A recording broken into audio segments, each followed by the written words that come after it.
Young men and women start their lives looking for a mate.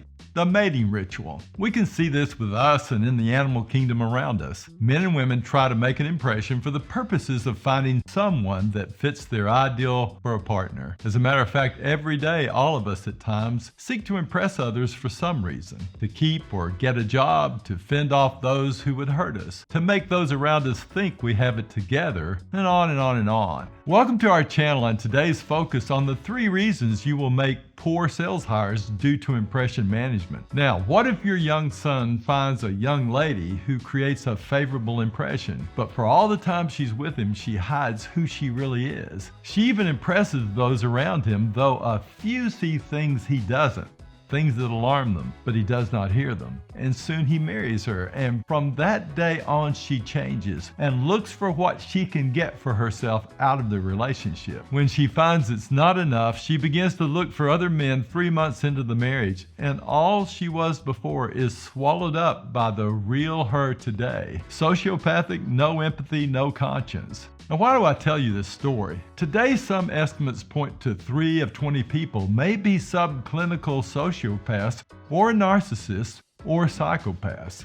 And even if they are not this extreme, those in our candidate pools are seeking to impress us, consciously or unconsciously. They want and need a job, and at the same time, we need a sales rep. That's because we are pressured with lost opportunities and a need for someone who can sell. Impression management is a social influence process involving interactions between an actor and a target audience, you. Social influence theory suggests that every interaction involves one party trying to influence the other. That's because they want an identity and a material outcome. In business, it occurs when someone wants you to think they can sell so that they can get the sales position you have open. To manage your impressions of them, the candidate uses self-focused and promotional tactics to create perceptions of sales competence. During the short durations of some hiring processes, perhaps yours, candidates work to listen well, dress well, and behave as a competent person. In the limited time during interviews versus the time you will see them on the job, you make a decision with limited knowledge of their past. You do not have the history of how they behave in real life and in real selling situations. The candidate will actually work to limit your cognitive effort at understanding their weaknesses. There are 3 reasons for this, and these reasons lower your predictability that the candidate can sell what you sell at the level you need and in a way that will cause customers to love you.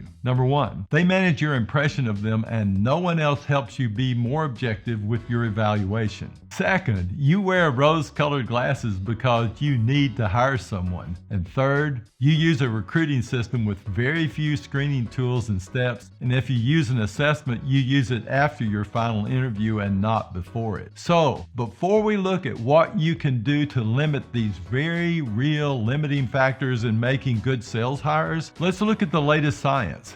I'm going to read from a meta-analysis of research into impression management and interview ratings from Frontiers in Psychology and by Jessica Peck and Julia Levenshana. Impression management is found throughout the interview and during employment. Candidates and employees strive to put their best foot forward to impress employers. Impression management is defined as conscious or unconscious, deceptive or authentic, goal-directed behavior. Individuals behave or display props in an attempt to control the impressions others form of them in social interactions. Now, how do we counteract this? To increase selection predictability, first, realize that impression management is real and will decrease your chances of making a good sales hire if you are the sole rater. For that reason, get someone to help you by listening to your interview and the candidate's responses. Also get someone else to help you with some of the screening steps in the hiring process. Then make a final decision using the input of someone else on your team. Evaluate the evidence together.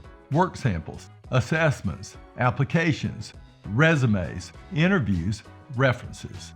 And If either of you are unsure of proceeding with an offer, do not do it. Next, take off the rose-colored glasses. Some of you have a belief in others that causes you to be less skeptical and trusting, like the young man in my example. Trust but verify. Work to screen people out early as a poor fit for you and for them. Realize that you are predisposed to hire and that you tend to see things that are not real in a candidate. That's another reason that you need a second pair of eyes. Finally, use multiple screening steps and tools and involve other team members in your evaluation. If you use a validated assessment, use it before the final interview so it can be another objective stop to your rosy senses. Good ones, like the CTS sales profile, will also reveal for you potential weaknesses to focus on during your interview. You can stop your bad hiring decisions. You can learn better habits in judging the competence and intent of others. We want to help you do this and save your company money and increase its sales. These things help me, and I know they will help you as well, so that profits increase and your bad hire pains disappear. Life and business will improve as you learn to see and avoid false impressions, and you go on to recruit